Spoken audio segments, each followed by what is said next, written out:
quittant la Touraine par l'ouest, apparaissent aussitôt les vins de Saumur. Cette appellation est très connue pour la production de ces vins effervescents.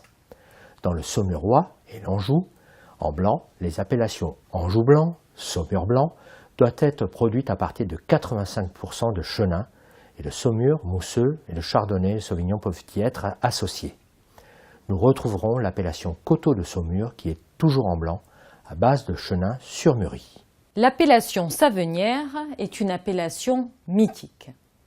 On y trouve deux crus célèbres qui sont la Roche aux Moines et la Coulée de Céran, dont le biodynamiste Nicolas Joly en est l'emblématique propriétaire représentant fièrement l'excellence des vins de cette région.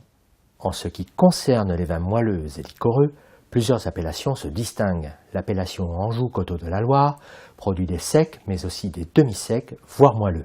L'appellation Coteaux de l'Aubance et l'appellation Coteaux du Layon produisent des vins doux.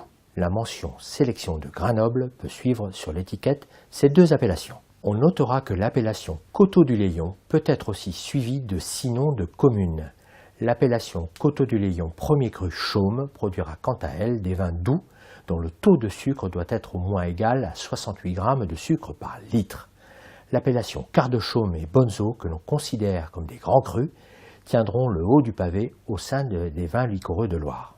En rouge, on retrouvera l'appellation Anjou rouge, qui produit des vins à base de Cabernet Franc, Cabernet Sauvignon, de Côte, Grelot ou Pinot d'Aunis, et une autre appellation, Anjou Gamay, qui ne produira que du Gamay. Suivront 4 appellations, Anjou Village, Anjou Village Brissac, Saumur et bien sûr Saumur Champigny, qui ne produisent que des vins rouges, puissants, charnus, typiques du Cabernet Franc, qui peut être aussi associé au Cabernet Sauvignon. Les rosés ne sont pas en reste et produisent des vins particuliers car ils sont demi-secs.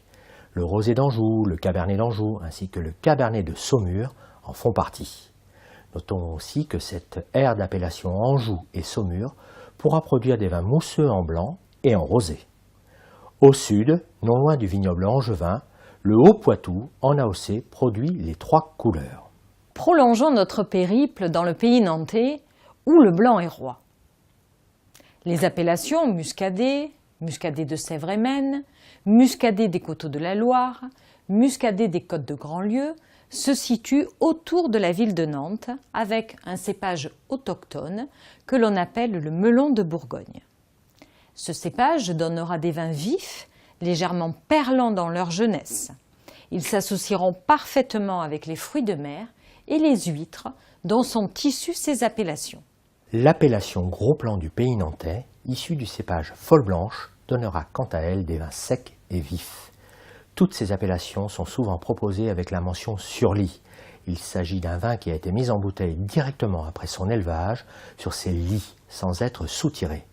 Notons que ces vins doivent être mis en bouteille à partir du 1er mars jusqu'au 30 novembre après l'année de récolte. Pour terminer ce beau périple, au nord de Nantes, l'appellation Coteaux d'Ancenis produit des vins blancs à base de chenin, mais aussi de pinot gris, que l'on appelle aussi malvoisie. Les rouges et rosés sont à base de gamay et de cabernet. Et au sud de Nantes, le vignoble des fiefs vendéens a été reconnu appellation d'origine contrôlée en septembre 2011. L'appellation des fiefs vendéens s'étend sur une zone géographique qui comprend 19 communes au sud du département de la Vendée.